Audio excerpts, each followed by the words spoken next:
जीत जाओगे, जीत जाओ। हमारे हृदय की बात समझ लो, हमारी एक बात पकड़ लेना। ये प्रभु, जब हम गंदगी नहीं छोड़ पा रहे, हमारा स्वभाव है, देखो ना, हम नहीं छोड़ पा रहे और इनसे विमुख हो जाते, ये बहुत बुरा हो गया। सुनो उमाते लोग अभागी, हारिता जी शब्द देखो, हारिता जी होई विषय अनुरागी। ये जीत जाओगे, कोई भी तुम्हारी दुर्गति करने में समर्थ नहीं। और इतना आ गया तो तुम महात्मा बन जाओगे, सब छूट जाएगा, सब छूट जाएगा। देखो, परम सुख स्वरूप राधा वल्लभ लाल जी मिलने के पहले आपको जो जो चाहिए वो सब भेज देंगे। मान लेना मेरी बात, जैसे जैसे कदम आपके प्रभु की तरफ बढ़ेंगे तो जो जो तुम्हारी चाहत है सब दे देंगे। अगर आपने ना के सिवा हां स्वीकार नहीं किया तो आगे वो मिल जाएंगे, और अगर आप उनमें रमण करने लगे दे देंगे। जो इच्छा करी हो मन माही, हरि प्रसाद कछ दे, जाओ भोगो। लेकिन सुनो उमाते लोग अभागी, हृदय की बात कहता हूं, मैं नीच हूं, पामर हूं, नहीं विषय पर विजय प्राप्त कर सकता, पर हे प्रभु, जब इन्हें नहीं छोड़ सकता तो आपको भी नहीं छोड़ सकता। हमारा स्वभाव है पकड़ना। जब हम काम क्रोध लोभ मोह मद मत्सर नहीं छोड़ पाते नाथ, तो आपको कैसे छोड़ देंगे? नहीं, जीत जाओगे, जीत जाओ। हमारे हृदय की बात समझ लो, ये माया का ऐसा आकर्षण है कि ऐसे कभी कोई करके निकल ही नहीं पाया। मुझ में ताव दे के कोई नहीं निकल पाया।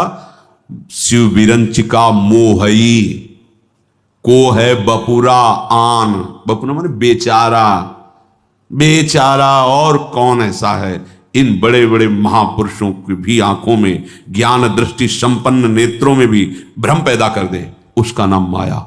गरुण महाज्ञानी गुण राशि, देवर्षि भगवान के अवतार। बस समझो, हमारी एक बात पकड़ लेना। ये प्रभु, जब हम गंदगी नहीं छोड़ पा रहे, हमारा स्वभाव है, देखो ना, हम नहीं छोड़ पा रहे, तो नाथ बड़ी गुरु कृपा से आपका नाम आप पकड़ में आए हो, तो हम ये नहीं कह रहे कि हम गंदगी छोड़ के आपको पकड़ लेंगे।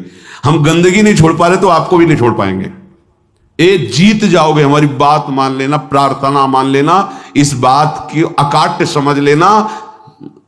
जन अवगुण प्रभु मानन काऊ, दीन बंधु अति मृदुल। हमसे गलती क्या हो जाती है? हमारी मन भावती भोग वृत्ति को जहां भोग मिले तो हम इनको छोड़ देते हैं और उसको पकड़ लेते हैं और इनसे विमुख हो जाते हैं। ये बहुत बुरा हो गया। सुनो उमाते लोग अभागी, हारिता जी शब्द देखो, हारिता जी होई विषय अनुरागी। ये शरीरधारी कितने दिन जीवित रहेंगे? इनको अपना पति माने, प्रीतम माने, अपना जीवन सर्वस्व माने, कितने दिन रहेंगे? छूटेगा ना। तो इनके अंदर जो बैठा हुआ मेरा प्रीतम है, उससे प्यार कर लो, सब में वही विराजमान है। भावना कर लो। जब हम किसी धातु पर, किसी पाषाण आदि के विग्रह पर, किसी छवि पर भाव करके भगवान प्राप्त कर लेते हैं, तो चलते फिरते इन मूर्तियों पर भगवान को क्यों नहीं हम प्राप्त कर सकते? पर हमारा भगवत भाव हट जाता है और विषय सेवन से व्यक्तित्व भाव आ जाता है। स्त्री, पुरुष, जड़, चैतन्य, यही घाटा हो जाता है। हमारी बात मान लेना, ये बहुत सहज और सरल बात है। इतना इतना छोड़ करके आप प्रभु को स्वीकार करें, बड़ी कठिन बात है। और ये हम कोई मनमानी नहीं कह रहे हैं। महापुरुषों द्वारा बिगड़ी जन्म अनेक की, अब ही सुधरे आज अभी सुधर जाएगी। तो आज अभी क्या छोड़ देंगे भाई? हम बहुत जन्मों का हमारा संस्कार है, भोगों का, विषयों का, गंदी आदतों का, तो हम छूट जाएगी, अभी छूट जाएगी नहीं। अभी पकड़ लोगे, पकड़ तो लोगे ना। बोले हाँ, क्या हो ही राम को, हे प्रियाजू मैं आपका, ये तो पक्का है आपके लायक ना भी हूं, न कभी था, न कभी हो पाऊंगा। अपनी तरफ से पक्की बात है। चाहे जितनी कोई डींग हाके, अपने लोग पूरा जीवन इसी मार्ग पे उनकी कृपा से चले, उस अनुभव से कह रहे हैं। चाहे जितनी डींग हाको, अभी बुद्धि परमात्मानंद में है, थोड़ी देर में विषय आनंद में पहुंच जाती, इसका पता ही नहीं लगता। इस दुष्ट का भरोसा ही नहीं है। भरोसा तो प्रियाजू के चरणों का है कि वो अपने चरण चिन्ह अंकुश से हमारे मन को फंसाए हुए अगर वो छोड़ दे तो अभी ये खेल कर दे संसार का। बहुत विचित्र है, बहुत विचित्र। निज अनुभव ये कहो खगेसा। आचार्य चरण कहते हैं, हितजू महाराज, ना जानो छिन अंत कवन बुद्धि घटई प्रकाशित। कोई भरोसा नहीं, ये बुद्धि कब कहां कैसे। भरोसा तो भरोसो दृढ़ इन चरणन के। हमारे हृदय की बात हमारे गुरुजनों से जो प्राप्त हुई है, हम छोड़ नहीं पा रहे हैं, असमर्थ हैं, पर हम पकड़ने में बड़े चतुर हैं। तो प्रभु गुरु कृपा से आपका नाम, आपकी बात, आपका आश्रय पकड़ में आया है। आपको देख तो नहीं पा रहे, आपका आश्रय पकड़। तो जब ये नहीं छोड़ सकते तो हम आपको भी नहीं छोड़ सकते। ये जीत जाओगे, कोई भी तुम्हारी दुर्गति करने में समर्थ नहीं। और इतना आ गया तो तुम महात्मा बन जाओगे, सब छूट जाएगा, सब छूट जाएगा। क्योंकि जैसे जैसे ज्ञान का प्रकाश होगा, अज्ञान नष्ट होता चला जाएगा। अगर हम इससे कोई कहे कि सब छोड़ करके फिर प्रभु की शरण में आओ, तो असमर्थ, सब असमर्थ हैं, सब। घोर वैश्याचारी भी, वैश्यागमन करने वाले भी जब भगवान की शरण में आए तो महात्मा बन गए। करो सद्यते साधु समान। हमें तो एक ही बात समझ में आई है कि इनकी कृपा से इनको जाना जाता है, इनको पाया जाता है, इनकी साधना होती, इनका भजन होता है। सच्ची बात कह रहे हैं, अपनी तरफ से हम शून्य हैं। अपने को देखा है, अपनी तरफ से हम शून्य हैं, कोई भी अंक नहीं है। कोई अंक है तो आपकी कृपा का है, अन्यथा नहीं है। ये निष्ठाएं इन्हीं की कृपा से जागृत होती है। जब दिखाई देता है अब कोई सहारा नहीं, तो ये बेईमान मन फिर भागता है प्रियाजू के चरणों की तरफ कि अब कोई रास्ता ले, अब तो पकड़ ले, अब तो पकड़ ले। जब कोई तेरा ले तो पकड़ ले, ये कृपा होती है। और इसका स्वभाव पकड़ लेता है तो छोड़ना बड़ा कठिन होता है। बस यही हमारी विजय का हेतु होगा। अगर हम सत्संग के द्वारा भगवत नाम, भगवत धाम, भगवत चरण सेवा की निष्ठा पकड़ लें, काम हो जाएगा। बिल्कुल सरल मार्ग है, हम नहीं छोड़ पा रहे हैं तो हम पकड़ने वाले स्वभाव वाले, तो हम पकड़ लेते हैं। आपको कैसे छोड़ेंगे जब गंदी बातें नहीं छोड़ पा रहे, तो आपको कैसे छोड़ेंगे। पर इसकी चाल माया की है, वो आपको आकर्षित करके प्रभु को छुड़वा देगी, और छुड़वा देती है। बस यहां नहीं कोई हमें बीच में कमजोरी रखनी। हम नीच हैं, पामर हैं, पर आपके हैं, इस पर कभी संशय नहीं हो सकता। हम ये नहीं कहते कि आपके लायक हैं, पर प्रभु नालायक हैं, पर आपके हैं, बस इसमें संशय। ये बात नहीं हो सकती कि आप हमें छोड़ो और ये ले लो। नहीं, हम इसे नहीं छोड़ पा रहे, पर आपको घसीटेंगे अपने साथ। अब आपके गले पड़ गए, अब आपके गले पड़ गए। अब ये पट्टा आपके नाम का है। अब आप देख लो किसको रोकना है, किसको हटाना है, वो आप जानो नाथ। अब आपको नहीं छोड़ सकता। क्षुत्रिड वाधास त्वसैहास तदपि नहीं पदम यामी वृंदाटवीति। अब हम एक कदम भी धाम को नहीं छोड़ सकते, चाहे जैसी परिस्थिति। ऐसे ही हम निरंतर नहीं जप पा रहे, पर कोशिश करेंगे कि नाम हमसे न छूटे। हम प्रभु के ध्यान में नहीं, पर हमारे चित्त में बात बैठ गई कि शरणागत वात्सल्य समुद्र प्रभु, मुझे आपका भरोसा है, आपका सहारा है। ये अंदर की बात कह रहा हूं, ये आपको महात्मा बना देगी। अपने मन की बात जो प्रभु की बात से मिले वही प्रमाणित मानी जाती है। भगवान कह रहे हैं अपिचेत सुदुराचारो भजते माम अनन्य भाग। अनन्य भाग भजन का मतलब वो निरंतर भजन नहीं कर रहा, उसने भाव कर लिया है कि अब मुझ जैसे दुराचारी पापी का एक ही भरोसा है, केवल भगवान। ये अंदर की बात समझ जाओ। इसको कहीं इसकी व्याख्या सुनने की कोशिश मत करना, क्योंकि जैसी स्थिति होती वैसी व्याख्या होती है। भगवान के वाक्यों का सर्वस्वरूप है। आप जिधर से देखोगे वो आपको अपने अनुकूल दिखाई देने लगेंगे। एक बात आंतरिक जो हमारे हृदय में गुरु कृपा से समझ में आई है कि हम जैसे भी हैं, देखो भगवान के वचनों से प्रमाणित है, इससे बड़ी कोई बात नहीं होगी। जो नर होए चराचर द्रोही, आवे सभय सरन तक मोही। चराचर का द्रोही है, पर वो भयभीत हो गया कि अब मेरा कोई सहारा नहीं है, प्रभु के सिवा मुझे कोई नहीं बचा सकता, मैं इतने पाप किए हूं।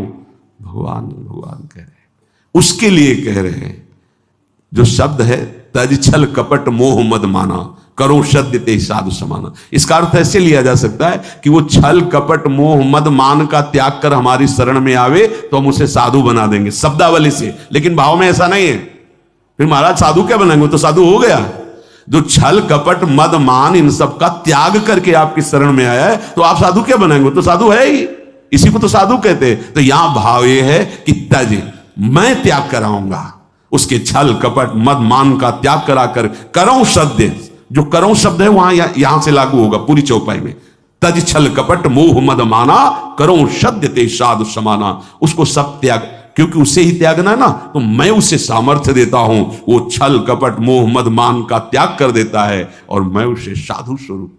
और भगवान गीता जी में इसी श्लोक में कहा अपिचित कि उसे मानो वो साधु हो गया, क्योंकि मेरी शरण में आ गया है, अब मैं संभाल लेता। भगवान का आश्रय लेकर भरोसो दृढ़ इन चरणन के रो, दृढ़ता पूर्वक। ये दृढ़ता तुम्हारी फिसलाने के लिए बहुत से ऐसे माया जाल फेंकेगी, तुम्हारी अश्रद्धा हो जाए, तुम्हारा प्रश्न जोरदार हृदय में प्रकट, तुम्हारी प्रिय जगह में जहां ममता है आसक्ति, वहां प्रहार करेगी माया। फिर हे भगवान, नहीं नहीं, आपका था, आपका है, आपका रहेगा प्रभु, आप नहीं, आप धोखा नहीं, आपके सिवा नहीं। ये बड़े बड़े भक्तों के जीवन में देखो ना, उसी पुत्र के ब्याह के में ठाकुर जी जा रहे हैं, वही पुत्र जो अंतर ध्यान व्रत करताल उठा के नाच रहे नरसिंह मेहता, हे गोविंद तेरा सब मंगलमय, अच्छा किया, अब निरंतर और चिंतन आपका बढ़ेगा। पर ये निष्ठावान ही कर सकता, नहीं तो नहीं। ये क्या रात दिन भजन करते हैं पुत्र, वो भी राधे राधे। श्रीवास जी को देखो, हर महाभागवत को देखो, ये आने जाने वाला देश है, टिकाऊ नहीं है। ये परिवर्तनशील नाशवान शरीर है, अविनाशी नहीं है। यहां जितना खेल है बस होश में खेल लो, इस खेल से मुक्त हो जाओ। यही होश है कि और को छोड़ पाओ ना छोड़ पाओ, इनको मत छोड़ना, इनको पकड़ लो, जीवन कृतार्थ हो जाएगा। चलते हैं महाभागवत पांडवों के पावन चरित्र में। प्रसंग चल रहा है महाराज युधिष्ठिर को दुखी देखकर उनके मामा जो माद्री जी के भाई शल्य, वो प्रसंग सुनाया कि आप और द्रौपदी को ही केवल दुख नहीं हुआ, देवराज इंद्र और उनकी पत्नी शची को भी महान दुख को भोगना पड़ा है, आप चिंता ना कीजिए। तो उन्होंने पूछा क्या दुख भोगना पड़ा? वो तो त्रिभुवन पति हैं। तो प्रसंग चल रहा था, त्वष्टा जी के हृदय में द्वेष भाव देवराज इंद्र की प्रथा, उन्होंने विश्वरूप को मंत्र बल से प्रकट किया, देवराज इंद्र ने वज्र के द्वारा उनका, फिर उन्होंने वृत्तासुर को प्रकट किया, फिर वृत्तासुर का कल चरित्र आपने सुना। अब जो वृत्तासुर से ब्रह्म हत्या प्रकट हुई, वो इंद्र को कहीं भी शांति नहीं लेने दे रही थी। तो जल को एकांत देश में जाकर जल को स्तंभित करके कमल नाल में सूक्ष्म रूप से प्रवेश होकर के वहां रह रहे थे। अब देवराज इंद्र पद खाली था, तो समस्त ऋषि देवताओं ने देखा त्रिभुवन में अराजकता फैल रही। तो लोकपाल देवता ब्रह्म ऋषि सब विचार करने लगे कि त्रिभुवन पति पद पर किसका अभिषेक होना चाहिए। इस समय त्रिभुवन में कौन है जिसे त्रिभुवन पति पद दिया जाए? तो देखा गया तपस्या में, यज्ञों में, दान पुण्य में, धर्म में बहुत बढ़े हुए महाराज नहुष जी हैं। उनके पास देवता ऋषि सब गए, प्रार्थना की। तो नहुष ने कहा कि मैं आपके सामने बहुत दुर्बल हूं, मेरे में इतनी सामर्थ्य नहीं कि मैं आप देवता और ब्रह्म ऋषियों का शासन कर सकूं। राजा वही होता है जो सबसे बलवान होता है, मैं तो निर्बल हूं आपके सामने। तो ये सुनकर के संपूर्ण देवता ऋषि मुनि स्वर्ग के राज्य का पालन करने के लिए उनसे कहा, अच्छा तो तुम इस बात से अपने को कमजोर मान रहे हो, तो हम ये वरदान देते हैं। समस्त देवता ऋषियों ने कहा, देवता दानव यक्ष ऋषि राक्षस पितर गंधर्व भूत मनुष्य जो भी आपके सामने दृष्टि में आ जाएगा, उसका आधा तेज बल तप बल सब आप में आ जाएगा। अब आपको कोई परेशानी, आप स्वर्ग में ब्रह्म ऋषियों के द्वारा आदर पाकर के त्रिभुवन पति आसन पर बैठे। धर्म को आगे रख करके राजा नहुष को अभिषिक्त किया गया, अभिषेक किया गया वेद मंत्रों द्वारा, और परम दुर्लभ देवराज इंद्र के पद पर उनको बिठाया गया। अब को नरस जन्मा जग माही, प्रभुता पाहि जाहि मद नाही। कौन ऐसा है जो संसार में बड़ा पद मिल जाए और अभिमान ना आ जाए? यही रोग इनको भी लग गया, त्रिभुवन पति पद। कुछ दिन तो ठीक से चला, इसके बाद मद जो है अपना प्रभाव दिखाने लगा। उनको लगा जब मैं देवराज पद का भोग कर रहा हूं तो फिर इनसे क्या। सभासदों को बुलाया, बड़े बड़े लोकपाल देवता सब उनकी सभा में बैठते हैं। कहा पूर्व इंद्र की जो महारानी सची हैं मेरी सेवा में उपस्थित किया जाए, उनको आज्ञा दिया जाए, मेरी आज्ञा है मेरी सेवा में उपस्थित हो, क्योंकि जब देवराज पद का अधिकार मुझे प्राप्त है तो उनका भी। सची देवी आज रात्रि में मेरे महल में पधारे, मेरी आज्ञा सुना दी जाए। ये जब सची देवी से प्रार्थना की गई तो बहुत घबरा गई, दुखी हो गई। पातिव्रत धर्म से युक्त है, उनका तो आश्रय भगवान बृहस्पति जी हैं। वो अपने महल से निकली और बृहस्पति जी के चरणों में जाके कहा, गुरुदेव मैं आपकी शरण में हूं, आप मेरे पातिव्रत धर्म की रक्षा कीजिए। नहुष इस समय इंद्र पद में है और उसने ऐसी आज्ञा की है, और मैं अपने प्राण वल्लभ देवराज इंद्र के सिवा किसी भी पुरुष को पुरुष रूप से कभी देखा ही नहीं, स्वीकार ही नहीं किया। मैं एक पतिव्रता हूं और भगवान आपने भी मुझे सौभाग्यवती का आशीर्वाद दिया है, तो क्या मेरा ये दुर्भाग्य होगा? प्रभु आप मेरी रक्षा कीजिए। आपकी वाणी परम सत्य होती है। हे देवगुरु, आपने आज तक जो बोला है कभी मिथ्या नहीं गया।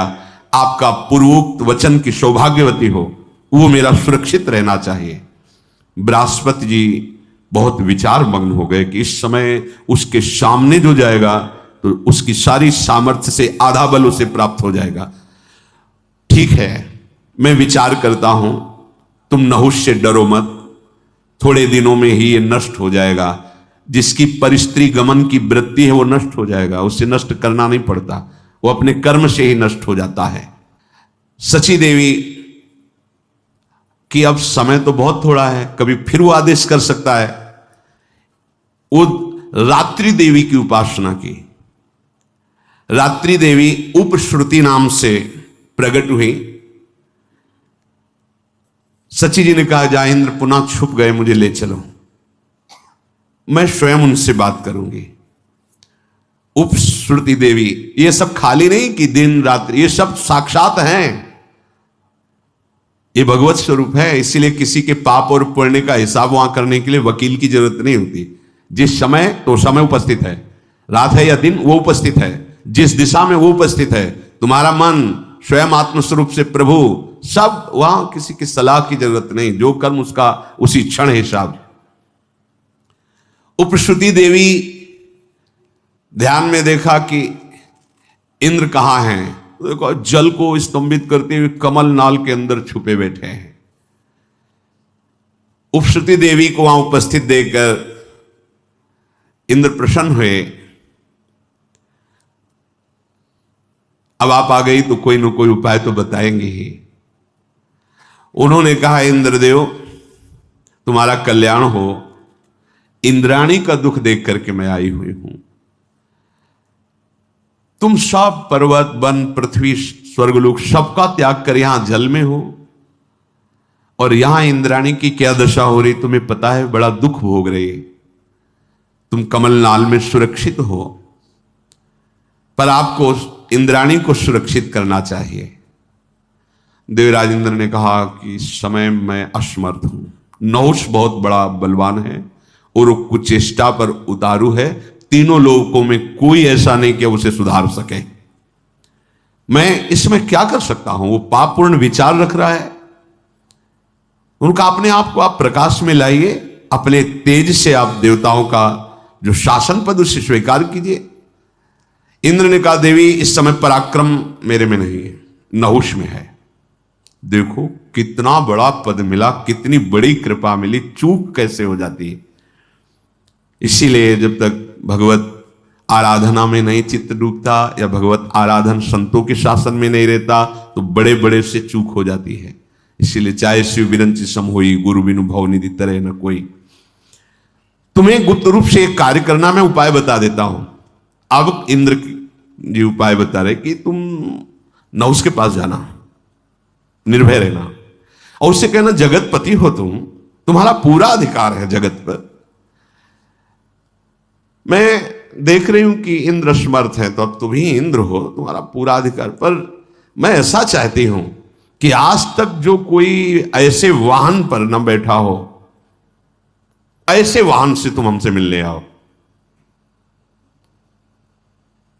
नहुष मुस्कुराया और कहा, मैं समझ नहीं पा रहा हूं तुम क्या कहना चाहती हो। बोले, दिव्य पालकियों में मिलने आते हैं, कोई अपने वाहनों पे आते हैं। मेरी इच्छा है कि तुम मेरे लिए ऐसे वाहन पर आओ जैसे आज तक कोई न बैठा हो। तो तुम केवल इशारा कर दो, वैसे ही मैं आऊंगा। इंद्राणी बोली, आप मेरे पति हो सकते हो, पर मेरी अभिलाषा के अनुसार आओ। पहले के जो इंद्र थे ना, वो मेरे से मिलने जब आते थे तो ऐरावत हाथी पे आते थे, कोई कोई हंस पे, कोई किसी पे। पर मेरी इच्छा है कि भगवान विष्णु तक जिस वाहन पे न बैठे हो, ऐसे वाहन पर बैठ कर आओ, क्योंकि आप तो बहुत बलवान हैं। प्रसन्न हो गया नहुष। बोलो तुम। बोले, आज तक ऋषियों की पालकी में बैठ के कोई नहीं चला त्रिभुवन में। ये जो सप्त ऋषि हैं, ये पालकी पे हो और आप बैठ के आए, फिर मैं आपका स्वागत करूंगी। देवराज इंद्र ने बताया था ये ऐसा तुम करो, बस मैं आपको स्वीकार करती हूं। उसने कहा, यह कौन सी बात है साहब, मेरे आदेश के अंतर्गत है। भूल गया, ये भारी अपराध करने जा रहा है। मेरे सामने कोई भी ऋषि ठहर नहीं सकता, क्योंकि उसकी आदि तपस्या बल मेरे पे आ जाता है। मैं जो आदेश करूंगा सब करेंगे। तुम जाओ अपने भवन में, और मैं सप्त ऋषियों की पालकी पे आ रहा हूं। कितना बड़ा अपराध। जो जगत बंदनी महापुरुष हैं, जिन्हीं के आशीर्वाद से इंद्रासन पद पे बैठा था, बुद्धि भ्रष्ट हो गई। ये देखो, जब परिस्त्री गमन किया जाता है तो बुद्धि का निर्णय गलत हो जाता है। बुद्धि बिगड़ गई, बुद्धि का बिगड़ जाना ही नाश है। कामा संजायते क्रोधा, क्रोधा स्मृति विभ्रमा, स्मृति भ्रंशात बुद्धिनाशो, और बुद्धिनाशात प्रणश्यति। बुद्धि का नाश ही सर्वनाश कहा जाता है। देवी, मैं तो तुम्हारा दास हूं, तुम जो आज्ञा करोगी वही करूंगा। सुंदर मुख वाली सची बाहर से मुस्कुराते हुए अंदर से कि अब तेरा नाश निश्चित है, क्योंकि जिन ऋषियों का चरणामृत इंद्र को भी पावन करता है, उन ऋषियों की पालकी पे बैठते ही तेरे सारे सुकृत नष्ट हो जाएंगे। जो मां नहीं मात पिता नहीं देवा, साधुन सन करवावें सेवा, जिनके ये आचरण भवानी, ते निश्चर समझानो प्राणी। हाँ, बहुत संभल कर संत महात्माओं के पास जाना चाहिए, बहुत संभल के, दैन्यता से। सारा सुकृत नष्ट हो जाएगा। अगर आप बैठ नहीं पाते तो खड़े रहो, 1 सेकंड में नमस्कार करो, निकल जाओ। बैठने की जरूरत है, वो तुम्हारे लिए कुर्सी ला के रखेंगे, तुम हो क्या। बस यही जहां भूल हो जाती है ना कि मैं अमुक पद में हूं, डालो कुर्सी डालो, तो डाल देंगे, भगवान के दास हैं, आसन बिछा देंगे, तुम्हारे आगे झुक जाएंगे। पर तुम जिनके बल पर पदाधीश बने थे, वो पुण्य तुम्हारे नष्ट हो जाएंगे, खोखले हो जाओगे। आए थे बलवान बनने के लिए, गए निर्बल होकर के। इसीलिए बहुत बहुत सावधान। महाराज दुष्यंत जब कर्ण जी के आश्रम में जा रहे तो हमने पढ़ा, उसमें नंगे पैर, छत्र हटा के, शीश की पाग हटाकर, एक केवल अंगरक्षक, वो भी प्रधान गेट तक वहीं छोड़ दिया, अकेले दैन्य भाव से, दीन होकर, राज चक्रवर्ती पोशाक पे नहीं, दीन होकर। ऐसे महापुरुषों द्वारा दिए हुए आसन को प्रणाम करके हट के बिना आसन के बैठना चाहिए। अगर उनके दिए आसन पर बैठ गए, क्षमता तुम्हारी नहीं है, तो सारे सुकृत नष्ट हो जाएंगे। जैसे देवती जी, मनु जी, शतरूपा जी जब करदम जी के आश्रम पर गए तो 3 आसन बिछाए। सम्राट पद पर भगवत स्वरूप हैं ये महाराज, आसन को प्रणाम किया तो बैठ गए। शत्रुपा जी पर देवती जी ने आसन को प्रणाम कर खाली आसन पर बैठी। देख लिया, बुद्धि प्रवीण है, हमारी अर्धांगिनी पद की अधिकारी है। संत महात्माओं का स्वरूप बड़ा दैन्य होता है। वहां यह सावधानी रखनी चाहिए कि उनके द्वारा कोई हमारी परिचर्या नहीं होनी चाहिए। हम गए हैं उनका कृपा प्रसाद लेने, अब वो खड़े हैं, आपको कुर्सी चाहिए, हाँ जी, अब वो विरक्त संत कुर्सी उठा के ला रहा है, आपको बैठा रहा है। आप ठीक है, आपका कमर ठीक नहीं, टांग ठीक नहीं, एक बार एक दर्शन की बस हम बैठ रहे हैं, हम सुन लेंगे यूट्यूब में, आपके सामने नहीं बैठ जा रहे हैं। या हम कष्ट से कि सीढ़ी में नीचे बैठ जाते, सुन लेते। नहीं, अगर बैठने लायक हो बैठ जाओ, नहीं खड़े दर्शन करो, चले जाओ, जरूरत नहीं है। उनके द्वारा दी हुई सेवा तुम्हारे सुकृत नष्ट कर देगी। पर वो जब बुद्धि प्रवीण नहीं होती तो फंस जाती है। हम देखते हैं गुरुजनों के सामने आसन पे नहीं, आसन उनसे श्रेष्ठ हो तप में भजन में तो भी प्रणाम करके आसन को माथे से प्रणाम फिर बैठा जाता है। ऋषि मुनि संत महात्मा इनके पास उनके दिए हुए आसनों को हटा दिया जाता है, समेट के रख दिया जाता है। उनका तो स्वभाव सम्मान, हम इसके योग्य नहीं। दैन्यता कमा के चले जाओगे, लेके चले जाओ, नहीं तो गंवा के चले जाओगे। यही देवराज इंद्र ने विचार करके कहा, जाओ सप्त ऋषियों की पालकी में वो आए, ऐसे उसको प्रेरणा करो। अब इसने आज्ञा की, जिसमें बड़े बड़े महापुरुष हैं, पूरी सृष्टि का संचालन उनके तप से होता है। बृहस्पति जी के घर पे इंद्राणी, और दुष्टात्मा नहुष तो एकदम बावरा हो गया, समझ ही नहीं पाया कि मेरे नाश की बात हो रही है। बहुत होश में रहना चाहिए। फोन कर दिया, गाड़ी भिजवा रहे हैं, उनके लिए वीआईपी व्यवस्था खान, ये तुम्हारा पतन करवा देगा। एक जगह तो अहंकार नष्ट होना चाहिए तुम्हारा। संत गुरुदेव के सामने तो तुम्हारा अहंकार नष्ट, कोई पदवी तुम्हारी नहीं। अगर पद में देखो तो अखिल कोटि ब्रह्मांडों के स्वामी का दासत्व पद है, वो परम पद पे आरूढ़ महापुरुष। तुम्हारा पद क्या है? 4 दिन की चांदनी फिर अंधेरी रात, कर लो मनमानी। वो अगर दैन्यता से झुक रहे हैं, तुम्हारे मंगल के लिए झुक रहे, नहीं वो परम पद में विराजमान है। अखिल लोक चूड़ामणि अनंत ऐश्वर्यों के स्वामी भगवान के वो ऐसे दास हैं कि अजित भगवान उनके अधीन हैं। वो ये न समझो कि भिखारी है, साधु महात्मा है, कुछ दे ले लिया और अपनी पोजीशन, पहले आके अपनी पोजीशन, हम अमुक पद पे हैं, अमुक पद। तुम क्या पद में हो? हम परम पद के दासत्व से युक्त होकर तुम्हें वहीं ले जाने के लिए भगवान ने हमारे पास भेजा है, उसी परम पद का परिचय। तो दैन्य, अगर दैन्य नहीं तो कुछ नहीं। हम तो चरणामृत उतार के पिएंगे आपका, क्योंकि चरणों में श्री हरि का वास है, उनका धोवन हम पिएंगे। लेकिन आपका क्या होगा? आपकी स्थिति कहां है? सब खो के जाओगे और सोचोगे साधु दर्शन के बाद अशांति कैसी, ये कैसे विघ्न उपस्थित हो रहे हैं, क्योंकि खो दिए सब। लेने जाने वाले को बहुत सावधान, अपनी झोली मजबूत रखो और दृष्टि, कोई सेवा, कोई दोष ना होने पावे और कोई सेवा उनकी स्वीकार न करो। वो तो करेंगे सेवा, आप स्वीकार, बहुत बहुत चरणामृत प्रसाद और उनकी चरण रज माथे पे। नहुष से चूक हो गई, सप्त ऋषियों को पालकी में जोतने का आदेश कर दिया। बस जीवन में ध्यान रहे, आगे का चरित्र तो फिर सुनेंगे। जीवन में ध्यान रहे, कभी ऐसी हमारी बुद्धि भ्रष्ट ना हो जाए कि जो जिनके द्वारा हमारा परम मंगल होना है, उनके द्वारा हमारा अहंकार पुष्ट होने लगे। इस पर सावधान हो जाना। अगर गुरुजन तुम्हारी प्रशंसा करने लगे तो एकांत में तुम्हें रोना चाहिए, जलना चाहिए कि कोई अपराध बन गया। अरे नहीं नहीं नहीं, जिनकी वाणी और कृपा दृष्टि से मेरा अहंकार नष्ट होना चाहिए था, वहां ये पुष्ट हो रहा है, अब तो मेरी दुर्गति हो जाएगी अगर ये प्रशंसा करेंगे, ये शासन करें तो नाच देना, नाच पड़ना चाहिए। आप कोई बिगाड़ नहीं सकता, क्योंकि इनकी करुणा दृष्टि हम पर है। हम लोग संत गुरुजनों से अनुकूलता चाहते हैं, हम अपनी दृष्टि के अनुसार चलाना चाहते हैं। हमसे ऐसे मिलो, हमसे बात करो, हमसे ऐसे नहीं। हम देखें अपने हृदय में सोचकर, दैन्य भाव से रहो। जो तुम्हारे हृदय की बात है वो तुम्हें सुनने को मिल जाएगी, वो तुम्हारी भावना की पूर्ति हो जाएगी, कामना की पूर्ति हो जाएगी। करोड़ों कल्प तरु भगवत प्रेमी महात्माओं के समान नहीं हो सकते, क्योंकि उनकी करुणा कृपा भगवान से मिलाती है। कल्प तरु तो लौकिक विषयों को देता है, केवल भाव शुद्ध हो जाए।